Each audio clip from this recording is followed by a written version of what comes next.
सदस्यमान भक्ति सिद्धांत सरस्वती गोस्वामी प्रभुपाद की जय, अनंत कोटि वैष्णववृंद की जय, नामाचार्य श्री हरिदास ठाकुर की जय।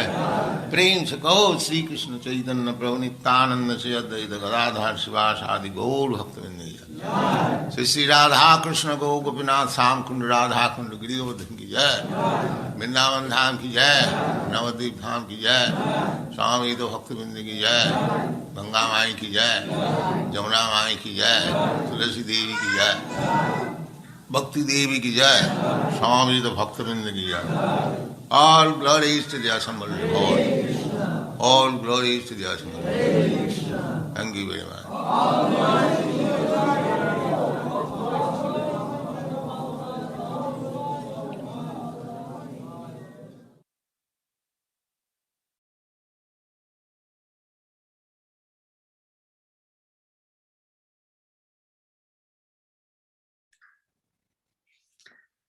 Hare Krishna, dear devotees, and welcome to this morning's Srimad Bhagavatam class from Bhaktivedanta Manor and the School of Bhakti.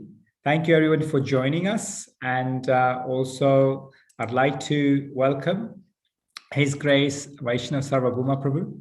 Welcome Prabhu, thank you for joining us for this class, and I'd like to welcome everyone also. We're very much looking forward to this online class, as it's been ages since actually I've heard you speak, Prabhu, in terms of in this way. I'm really much looking forward to this class. I know that you're extremely knowledgeable and intensely meditative in your sadhana bhakti, and in this way you can share some nectar for us also. Nice to see all the devotees who also joined us from everywhere in the UK. And the temple room is about to also join us. So I'm going to share the slide. Over to you, Vaishnav Prabhu. Thank you so much. Hare Krishna. Manchakalpataruvasya kripa sindhubhyo vacha patitanam pavanebhyo vaishnavebhyo namo namaha. Hare Krishna. So we start with reading the verse. Abhuta purva sahasa Kshutridbhyam ardhitatmanah Brahmanam pratyabhut brahman Matsaro manyurevacha. Just so you can follow. Abhuta purva sahasa Kshutridbhyam ardhitatmanah Brahmanam pratyabhut brahman Matsaro manyurevacha. Abhuta purva sahasa Kshutridbhyam ardhitatmanah Brahmanam pratyabhut brahman Matsaro manyurevacha. So this morning's reading from the Srimad Bhagavatam, Canto number 1, chapter number 18, text number 29.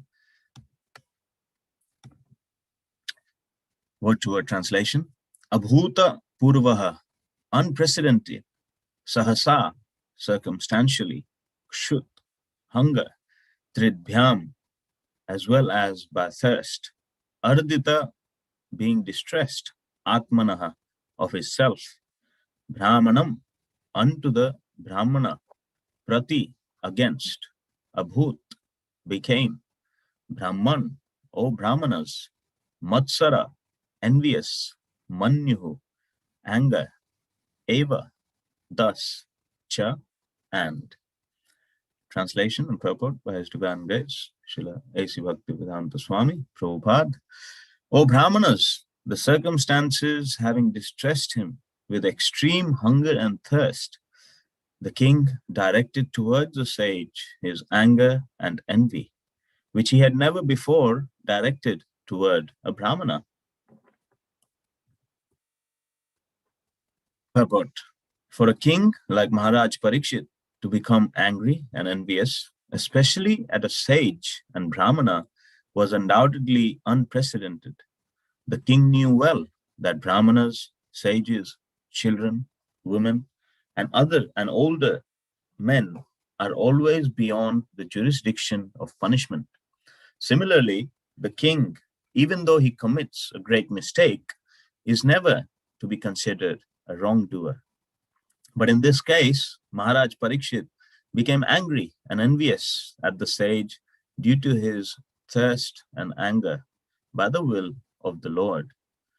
The king was right to punish his subject for coldly receiving him or neglecting him, but because the culprit was a sage and a Brahmana, it was unprecedented.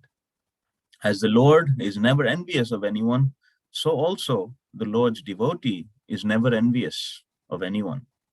The only justification for Maharaj Parikshit's behavior is that it was ordained by the Supreme Lord.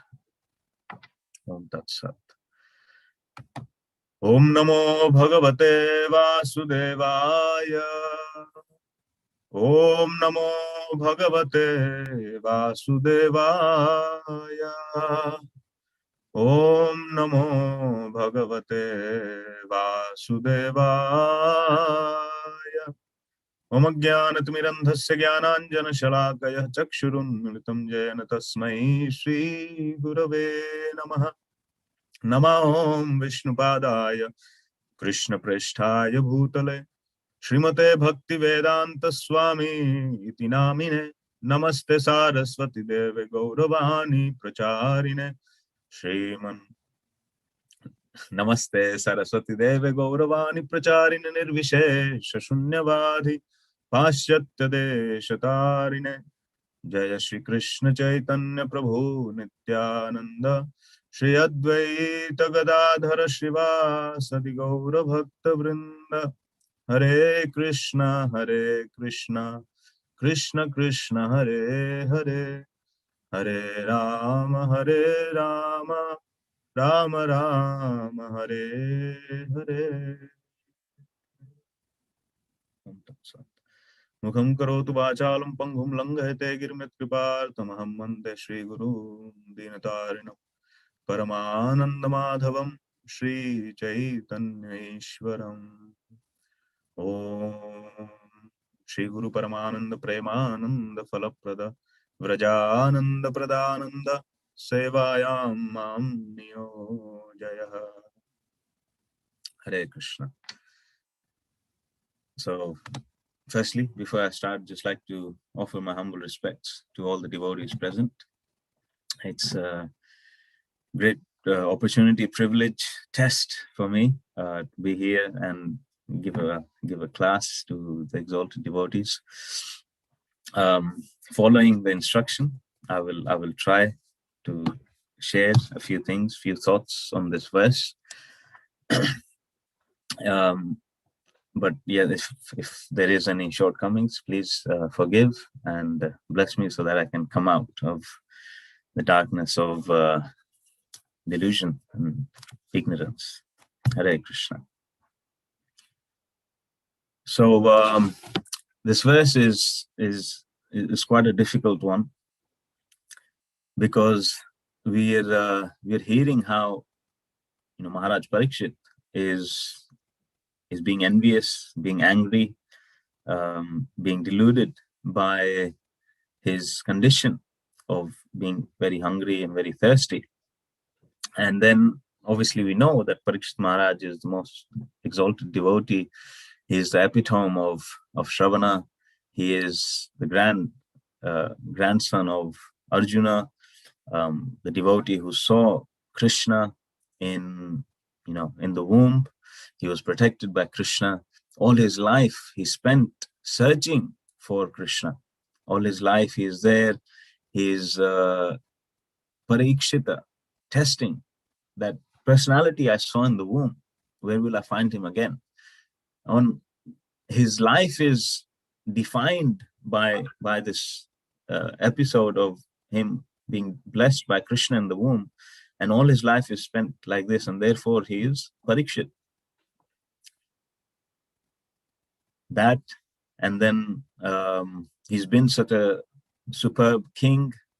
It is said the same situation and comfort that was experienced in the times of Lord Ram, the same that was experienced in the time of Yudhishthira Maharaj's rule, was experienced in the time of the rule of Parikshit Maharaj as well. So this great personality is behaving in an unprecedented way. So it's unusual. And then to kind of try to understand the situation is actually very enlightening, and we should use some of our mental space and kind of try to understand, because it is unprecedented. It is like Chaitanya Charitamrita says that we should spend our time in contemplating Chaitanya Mahaprabhu. Vichar karila chitte pave chamatkar. By this contemplation, you will find miracles will happen. Pave chamatkar. So similarly, trying to contemplate the situation of Maharaj Parikshit will also enlighten us. It will be expressed as a miracle in our lives. If we, on the philosophical grounds, we have to spend time in trying to understand the predicament of these great personalities. Yeah? We're very clear when we understand that devotees are, exalted devotees are there now as well, all around us. So it's not only that they live in the Bhagavatam, devotees are right there, Mother Kulangana, Shruti Dharma Das, Shruti Dharma Prabhu, and even, I don't want names, but at least for me, I can see, likes of Pravajana Prabhu, Sutapa, spiritual masters, they're expressing, imbibing the same qualities that we hear from the Bhagavatam. So if you find devotee gets sick, then immediately we're thinking, oh, how can Krishna do this? Maybe he's not a pure devotee. But this type of situation brings to life what we see in our eyes today. Devotees going through difficulty. Does Krishna not really look after them? What's happening? How is Parikshit Maharaj being able to be overturned by this urge for hunger and thirst? Is that mundane? Did he not chant his rounds that day, or what was wrong? So this type of contemplation is churning. When we hear the parts where Krishna is doing some beautiful feat, or he's protecting Gajendra, that's wow. But then when we hear something like this, where a devotee is being if you want to put it in the way that through material energy, this devotee is not being able to hold his kind of stature, then churning is required. And the true flavors of, if you're a cook, that, to make chutney, to get the right flavor of the mint and the dhania, it's got to be, pressed with, before they used to have the stone and the plaque, and then they would press it with the stone, and that's how they would make chutney, and that's where the full flavor is. So similarly, this contemplation is like that. It is churning our consciousness, and then true flavors are coming out. So it's an opportunity. And also my understanding was obviously going to be not complete, and compared to the devotees who've been absorbed in meditating on these subjects for much longer and much deeper, they can shed some comments and light after at the end of the class. So in this purport, Prabhupada is firstly starting off telling us that that Maharaj Parikshit was being angry. He was getting envious, and he was angry at this Brahmana who did not greet him. Being a king, being in need. He's a king, but also he's he's requesting. In the previous verses, we heard he was requesting for help, but he was ignored. We understand the situation, but he was ignored, and therefore he's inflicting his anger and envy. But the king knew Brahmanas, sages, children, women, and old men are always beyond the jurisdiction of punishment. And now this is Raj Dharma. This is the 101 principles of a king, that you cannot. King means justice. Dharma Raj. Justice is one of the most important elements of being a king. And here, the very basic principle that a Brahmana, sage, children, women, old men, they're not to be punished, is being broken by Parikshit Maharaj. So why Brahmanas, sages, children, women, old men? If we look at it from the point of view that from the tattva point of view, you may see that there's some discrimination here, or just because you're a Brahmana, now you can do whatever you want, or because you're a woman, or because you're an old man. But if you look at it from the principle, and I don't want to spend too much time on it, but just from the aspect or from the element of rasa, then these personalities that are mentioned in this purport, they're always objects of love. A woman is mother, Mataji, Prabhu. We use these terms, Matravat Paradareshu. All women, except for one's wife, Prabhupada says, is mother. So there's an object of love. And therefore, they should not be put in that category of, someone to be punished. Children, similarly, there is love, and love in, like, I have a son, and even when he's doing, naughty things, then there has to, the punishment is never given. It's always trying to just dovetail that energy into something positive.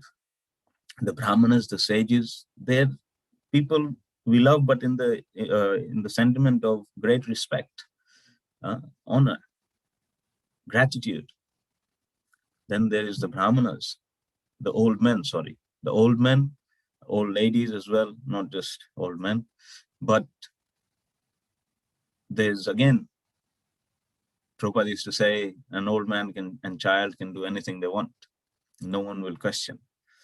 Because old men are a great source of respect, honor. We look after their needs. So these personalities, how can they be punished? And also, when it's talking about punishment, it's not talking about you cannot say anything to them. But these personalities, they come over. So they're meant to be trained, or they're meant to be excused in terms of respected. Prabhu, oh, the sage, you've said this to me, but I don't understand. Please, can you explain? Not, oh, how dare you say this to me? So, and there's a great element of culture in this statement as well. Sometimes we put everyone in the same kind of category. But no, this culture is showing that you respect and you behave in different individuals in different capacity and different way.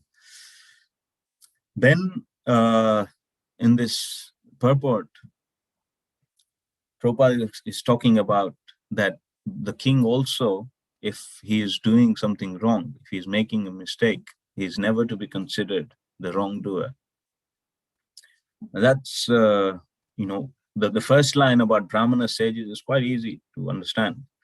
But then this one, similarly, the king, even though he commits a great mistake, is never to be considered a wrongdoer. Now that is a little bit more difficult to digest. the role of the king is the role of sacrifice, is the role of great responsibility. One of the duties of a king, and I've heard this from reliable sources. One of the duties of a king is when harvest season comes. Planting season. Then always it is the king that goes first. Even now it may be done just ceremonially, but it is the king that goes into the field first with the plow and makes the first kind of indent into the field. That is to say that during the course of harvest and growing, there'll be so much killing involved of bugs and the worms, so many personalities, so many living entities that are in the soil, in the ground. By the king going and doing this first rake in the soil, he's basically taking responsibility for all of that. So that is the role of a king. The king steps out of his way, takes the responsibility, and he's sacrificing himself for the welfare of the community and the kingdom. And that's why the king, even if he makes a mistake, because he's taking such a intense position, he should not be taken wrongly, and that's obviously talking about someone who is going to mend his ways. If we have someone like Hussein Shah, and he's committing atrocities to the kingdom, and we say, no, Prabhu is the king, it's okay. No, that's not the mood of this sentence here. Then finally, also in the last kind of part of this purport, Prabhupada is talking about reception of a guest, and how Parikshit Maharaj's anger due to hunger and thirst is being coldly received by or neglected by the sage is a great lesson of culture again for us to understand, and we should never miss this out. When someone comes to our house, when someone comes to seek help, when someone comes to comes to our basically doorstep, we should never treat them coldly, or we should never neglect them. And if we do that, then immediately we are basically not following the culture, and we're immediately subject to sinful activity. Many times in the Bhagavatam, we hear about this reception of the guest. When I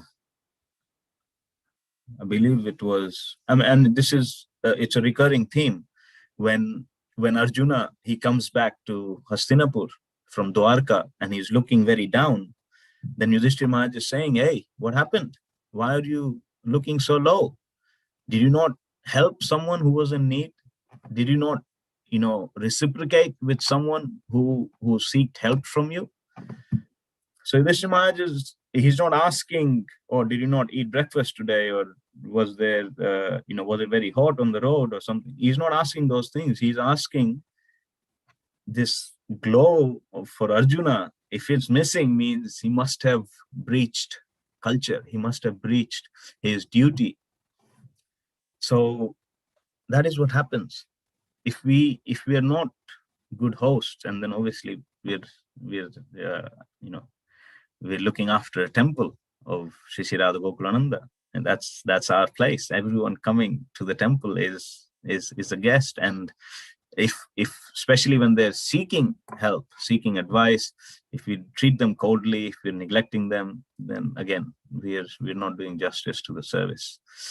So great lesson in devotee dealings, in dealings with a person who comes to you. So this episode is giving us many virtues, many lessons to learn and to implement in our lives, so that we can become better devotees, better living entities. And then the final point of Prabhupada, just to kind of bring us all back in line, is this was the only justification for Maharaj Parikshit's behavior, is that it is ordained by the Lord. So I just wanted to discuss this urge, in Vega is the word that is used in the Nectar of Instruction. The first, the Nectar of Instruction is a very beautiful book. It's taking us from, right from material life, right to the most exalted position of, achieving Krishna. So in the very first verse, it is talking about the urges, all these urges that are basically making us run around in this world. Vacho vegam, manasa krodha vegam, jiva vegam, udarapasta vegam. So this vega is basically dictating the way we do things. And that's that's the material way of life. Just being thrown around by the different urges, that's animal life. That's what animals do. But the human form of life is meant to be something that is not dictated by these vegas, but is dictated by dharma, shastra, guru, sadhu. So here, even though Parikshit Maharaj is living his life fully according to Guru Sadhu Shastra, there's an episode where the Vega is taking over. Now, this Vega is can be, if you want to, just an illustrative way, the Vega is particularly a term used when referring to the flow of a river. In Mayapur, or if you go to, even like Haridwar, Rishikesh, you see the force of the river. It's very powerful, very difficult to stand in one place. You're more or less immediately being taken away. So this is what it is. These urges, like a flood, once the floodgates are open, it wash everything away. Similarly, these urges also wash away off our feet. Our consciousness, our mind. Here in particular, anger and envy are described in relation to Maharaj Parikshit. There's a famous Chinese proverb that says, if you're able to control a moment, if you're able to be patient in a moment of anger, you can save yourself 100 days of distress. So the challenge for the human form of life, not even just for the devotees, but for the human form of life, is to be able to control these vegas, these urges. And every time we lose that battle, then there's always calamity. And here, collectively, in this age of Kali, where we're all just being driven by the urges, you can imagine what calamity is awaiting. And every day we're seeing calamity, the newspaper, the news is all about calamity. All news is bad news. So this is what is happening. There's a verse in the Niti Shastra which says that there's an amazing phenomena in this world. There's an amazing phenomena in this world. The amazing phenomena is that those who are desirous, they are tied to these ropes of desires, and yet they are the ones who are running around. Those who are desireless, the sadhus, Desireless means those who are self-controlled. They're not bound by the ropes of desire, and yet they're sitting around they're sitting very peacefully. So the Shastra is saying that this is the amazing phenomena in this world, that those who are bound, they're running around. Those who are free are sitting at peace. So that's the place. Krishna in the Gita in the 6th chapter, he says, like a lamp in a windless place does not waver, so the consciousness of a sadhu also is like that. It does not waver. So this is the evolution from the animal form of life, which is dictated by the urges, to the human form of life, and then to the spiritual standard. Now, just a few points to understand Parikshit Maharaj's predicament. Parikshit Maharaj is a Kshatriya. When we hear about the Mahabharata war, we hear that all day, from dawn to dusk, there's fighting. We never hear of water breaks, okay, we're part-time, lunch break, 1 hour break, you come back and then we fight again. No, it's all day. And when you're fighting, when you were even just walking, if you've experienced having to walk a long distance, even that is so exhausting. If you're fighting constantly, fearing that there's anywhere, the spear, the arrow, and the sword can come from, how exhausting must that be? Yet, Parikshit Maharaj has done many, many such, situations. All day fighting, no problem. Their capacity, the Kshatriyas are so trained and so fixed in their discipline, determination, that they can do that, no problem. How is it that Parikshit Maharaj, going on a hunting trip, he's not being able to control his hunger and thirst? How is that possible? Then he's Kshatriya, greatly disciplined, he has the capacity. Devotees also explain that this one day he's not being able to control. What happens as a result? When he gets the notice, the curse, 7 days he decides not to drink water. And then he's telling Shukadeva Goswami that I don't need water, I don't need food. Your katha is nectar. So this situation today that has happened to Parikshit Maharaj, where he's not being able to control, is not very much understandable. It doesn't make kind of logical sense. That how is this is possible? So yet this verse is saying the circumstances distressed him to extreme hunger and thirst. So that day was an unusual day, because that day hunger and thirst got the better of him. So even though his capacity to tolerate hunger and thirst was so great, that day was unusual. It went beyond his limits. Yeah.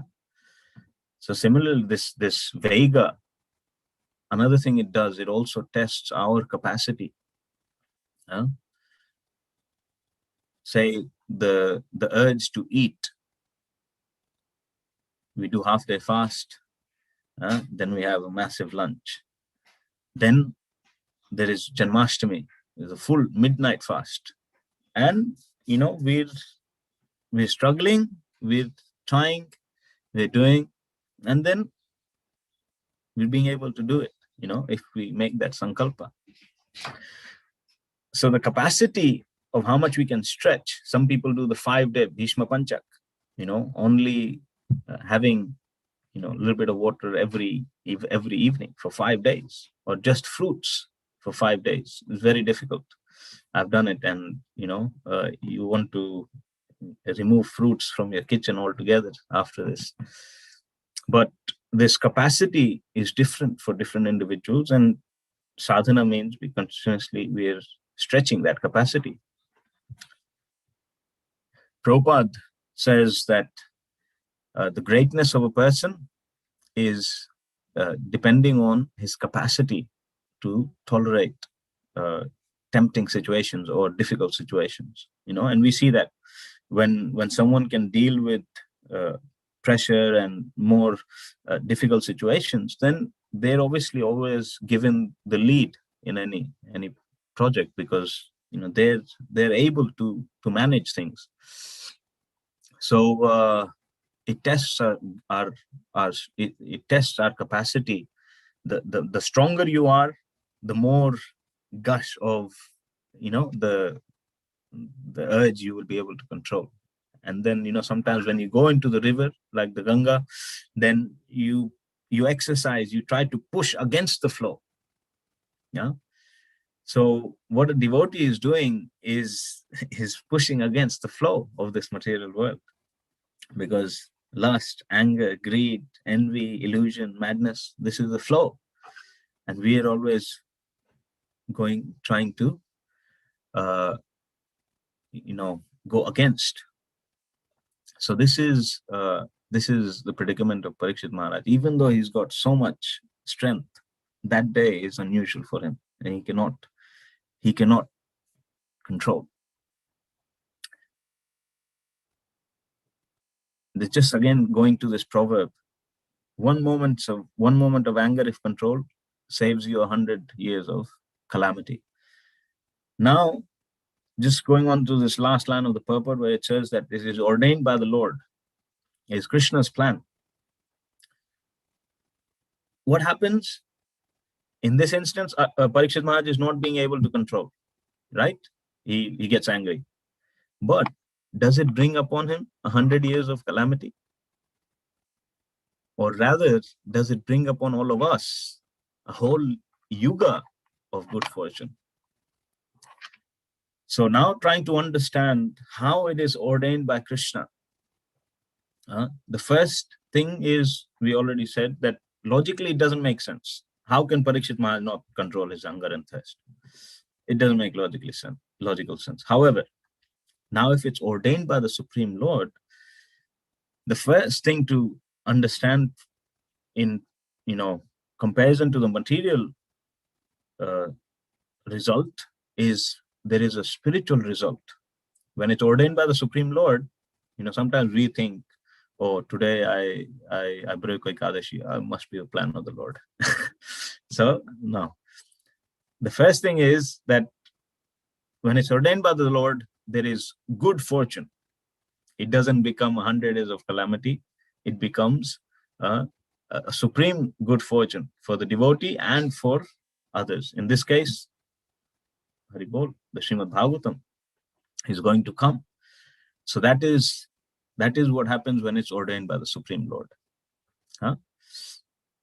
Now, talking a little bit about how devotees fall under the urge, I just wanted to bring your attention to an episode, a story in the Mahabharata.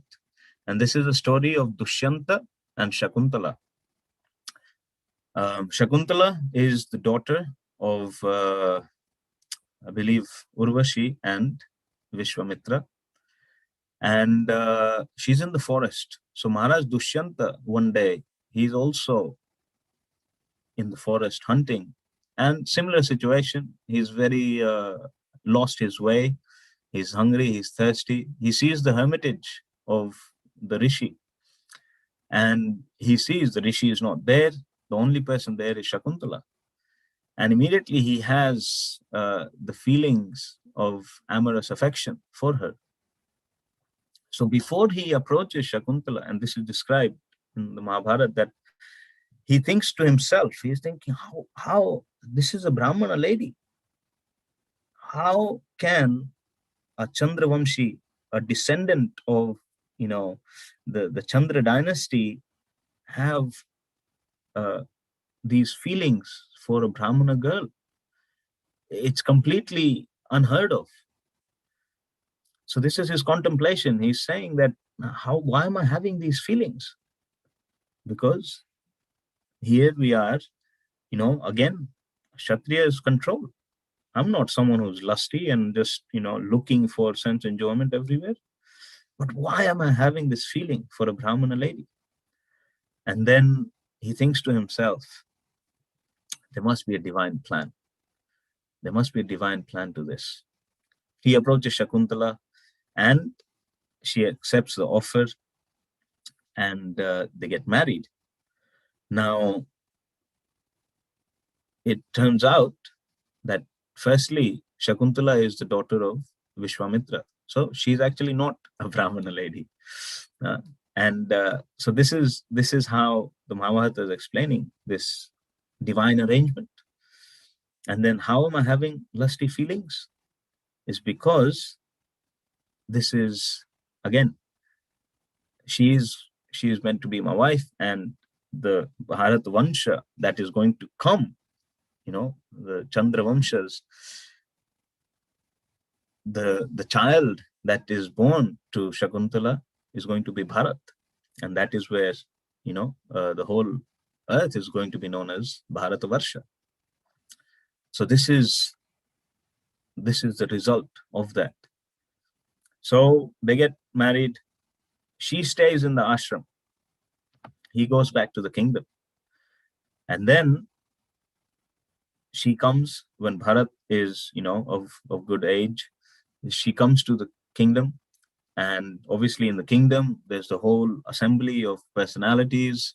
No one knows about this arrangement with Shakuntala. So then when she comes holding Bharat Maharaj in her lap, in her hand, saying, "This is your son, I'm your wife," everyone is very amazed.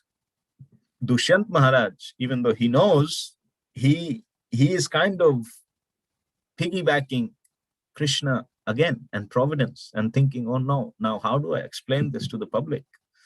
And he decides to reject Shakuntala. And he says, no, who are you? I don't know. I've never seen you before. And this boy, oh, you just want this kingdom and therefore you're coming like this. So sorry, I don't really know you. But then, because this king, externally, whatever he's saying, internally, he's really taking shelter of Krishna to help him. There is a voice from the sky and says, my dear Dushyanta Maharaj, Shakuntala is your rightfully married wife, and Bharat is your son. So now when this aerial voice is heard, then the whole assembly is thinking, if God is interjecting in the life of Dushyanta Maharaj, whatever has happened, it must be right. So this is how when God intervenes, then everything is auspicious. Yeah, I hope that kind of makes sense. And the other point I wanted to make was a devotee doing wrong. For the eye of the witness, what should we think? Now, we shouldn't obviously be blind and just say, no, Prabhu, whatever he wants to do is okay. But there is something to be learned in, I believe it's Bhaktivedanta Thakur, but I could be wrong. He says that if Nityananda was to be seen in the pub, then I wouldn't be so amazed, because Nityananda is probably preaching in the pub. He's probably going to the pub to deliver all the people who are absorbed in drinking and other activities. So this is the mindset that we should try to develop. This mindset of great respect and honor to the devotees. We should seek clarification, that's for sure. However, especially if you're not in a position of responsibility over that devotee, we shouldn't try to judge, and we shouldn't try to kind of pull them down. We should inquire. We should maybe tell their management authority or their kind of mentor, but we as the observers shouldn't be in that mindset and think, Joe, Patigyo, he's also a fallen soul. So this is a disposition. When devotees do wrong, then the other devotees are always seeking their welfare. So yeah. So and just one more observation I had in reading this anger and envy. In the next verse, I don't want to say too much, but in the next verse it's explained what did he actually do to Shamika Rishi. He didn't actually do anything. He had the disposition of anger and envy towards the Brahmana, but he didn't do anything about it. Yeah, that's very significant, I thought. Only when he's leaving the hermitage, then he puts the snake. So it's not like, oh my God, I want to really harm this Brahmana. What do I do? What do I do? Oh, where's the snake? That wasn't the mood. He had the mind, the consciousness was completely, one of anger and envy, but he didn't inflict any pain on the Brahmana. And that's a significant thing. Tomorrow we'll hear what he did, but he didn't do anything today. And he did not do anything, to, kill the Brahmana or, do anything. It just says he felt angry and envious. And one more final thing I thought is really a guiding light for us devotees. And sometimes we may feel angry, we may feel envious, we may feel lusty, we may feel, in illusion. But something that we should always see as the guiding principle, very nicely explained in the second last sentence of this purport. Prabhupada says, as the Lord is never envious of anyone, so the Lord's devotee is never envious of anyone. As the Lord is never lusty of anyone, so the Lord's devotee is also never lusty of anyone. As the Lord is never, in illusion, in anger of anyone, so the Lord's devotee is also never, envious, angry, lusty towards anyone. Now, we all have our episodes of anger, envy, jealousy. But if you remember that Krishna is never envious. Krishna is willing to be the chariot driver of Arjuna. Hastinapur, and we hear this in the episode of Balaram going to Hastinapur to get Samba back. Hastinapur was given the authority over Dwarka as well. So they were actually leading kings. Now, Krishna was never envious of that. Arjuna, in the Bhagavad Gita, in the 11th chapter, he says, Sakheti matva prasabhamya duktva, hey Krishna, hey Yadava, hey Sakheti. Oh Krishna, I used to call you a Yadava. Why? Because, again, it's not envy, because Krishna confirms in the Gita, Arjuna was never envious of him. But in jest, calling Krishna Yadava means, I am of the higher caste, I am Kuru. And you are Yadu.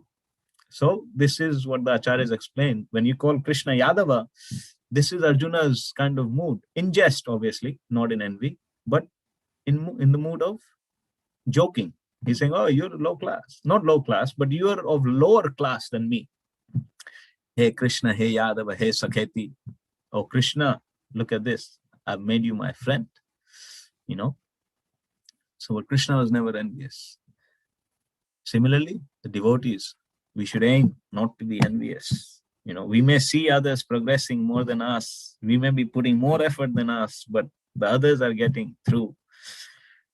Still, what pleases Krishna, what pleases spiritual master is that we try not to be envious, not to be lusty, not to be envious, angry. And I think just to conclude on the statement of Srila Prabhupada, I believe once a devotee asked him, what is the best service? How can we please you most? And Prabhupada said, the best service is to become Krishna conscious. And this statement, just like Krishna is never envious, devotee should not be envious, is really significant in this trying to be a devotee. If you call yourself a devotee, immediately you have to work by the principles of Bhagavan. And if Krishna's, and so therefore, even if you're the loser, because you tried not to be envious, because you tried not to be lusty, because you tried not to be angry, you will get Krishna's grace. I hope that was some points of thought for you. I hope this leaves you with a little bit more interest to go deeper into the purport and try to know further and try to contemplate more about the predicament of Parikshit Maharaj and why he does what he does and what is the result of his doing these activities. I hope we can try to be less envious, less angry, less lusty. Thank you. I hope we can get the blessings of Parikshit Maharaj and we can also become devotees of Krishna. Hare Krishna. Please forgive any shortcomings.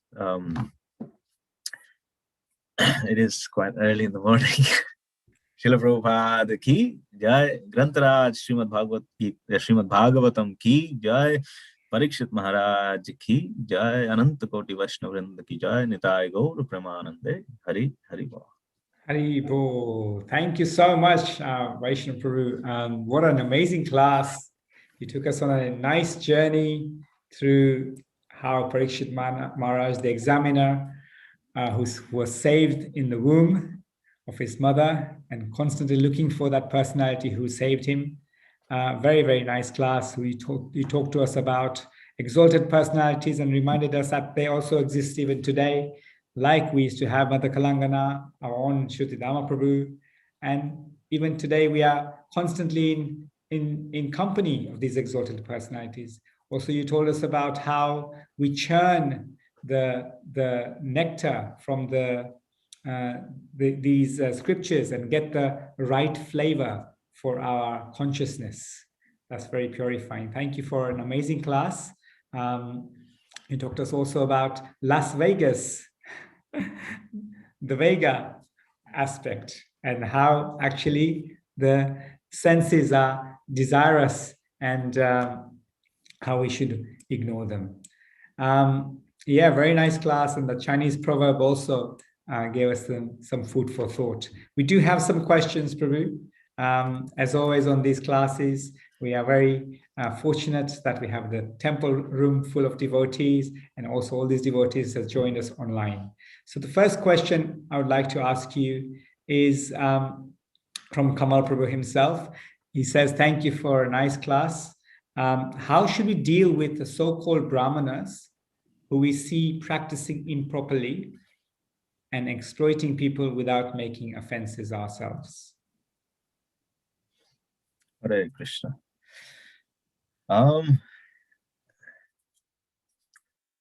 Even though we understand that, in this Kali Yuga, everyone is Shudra, just by birth, you cannot be a Brahmana. And, it's the qualifications that make one a Brahmana and not, just having the Brahman thread or having a name, Sharma or, Trivedi, Chaturvedi. Still, I think the cultural aspect is that it's the mood that we develop. We don't want to be discrimination. We shouldn't be discriminative. We shouldn't be judgmental. And therefore, when we see wrongdoing or the details of what someone may be doing, right, wrong, then I think what this verse is explaining should be our kind of disposition. Firstly, we should try to see with the eye of, like it says that if Nityananda goes to a pub, then he must be going there for preaching, not for drinking.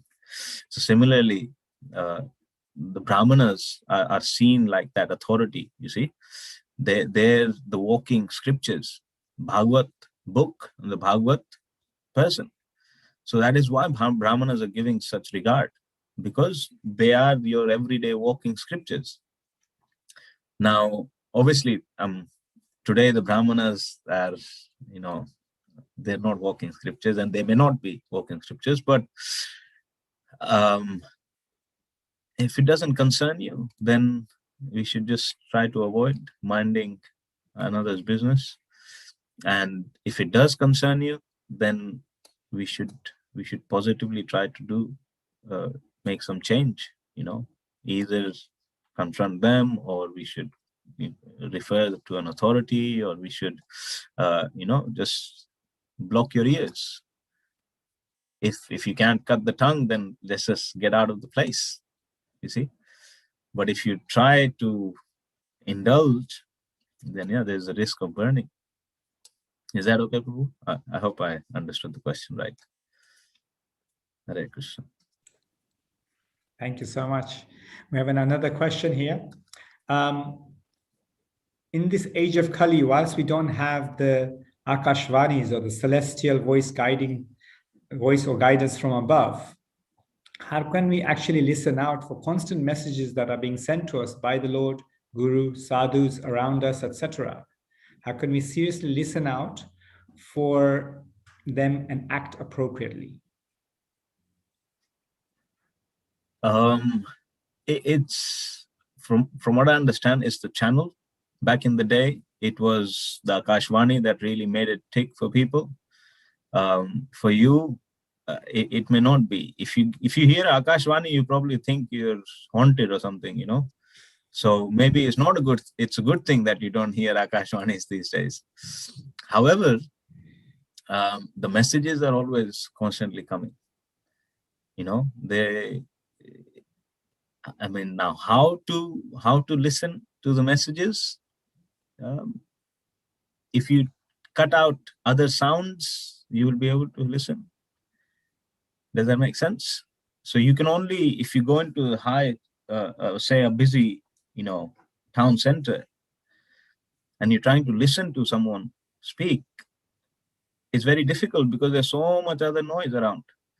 So similarly, if we want to listen to what the Paramatma is saying, we want to listen to the message of, the scripture, then we have to try to cut out all the other noises that are distracting us from hearing that sound of the scripture, the sound of the Supreme Lord. And that's what we do. That's what we're trying to do every day. We listen to the holy name. We're listening to Krishna directly. And then we're listening to the Bhagavatam. That is our food for thought. That is our message for the day. That is our kind of, immunization to all the other sounds. And as we practice this, as we refine it, then automatically all those sounds will disappear, and very easily you'll be able to understand the message of the Supreme Lord. One of the favorite lessons or pastimes of Srila Prabhupada is when he's left his home, his business is bust, he goes to Jhansi to get that hall that was promised to him by the mayor. That is also taken away. And now he's on a train to Delhi. And the Lilamitra explains that Prabhupada sat and he was laughing. He was laughing at seeing what Krishna is doing to him. Krishna is very quickly, over in a month or so, or a little bit more maybe, Krishna stripped him of everything.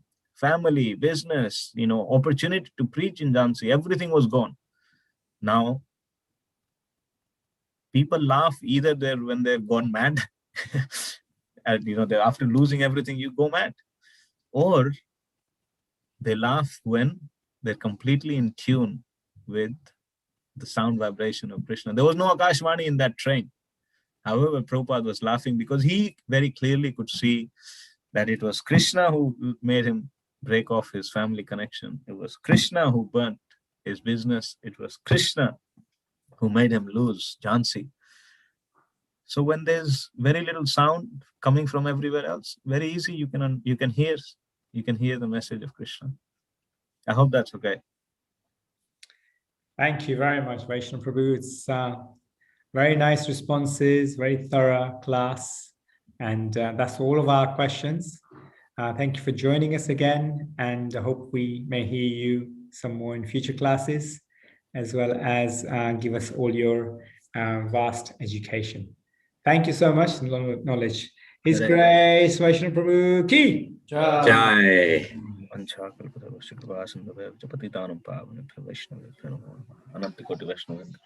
Jai, Haribol. Very nice class, Prabhuji. Thank you.